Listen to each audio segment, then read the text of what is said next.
aprovechando esto que sí, es muy instructivo, ayuda mucho a aprender.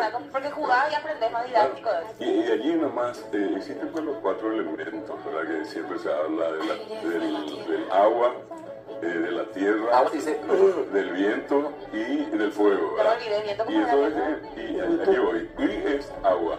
Sí. Y wi viene de la misma, y wi es tierra. Y wi pitu se acortó. Pitu es aliento, hálito. Y wi tu. Y wi tu es el viento. y fuego se decía como de ta, ta. Tata, Ta, tipo pelota, ta.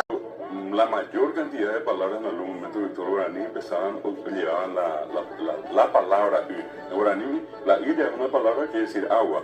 Por ejemplo, a quiere decir fruto. Y a, yo digo, ¿verdad? Y a es fruto. Yo digo, hi a yu. Yu es que ya está maduro. O digo, hi a ki está verde. Pero a.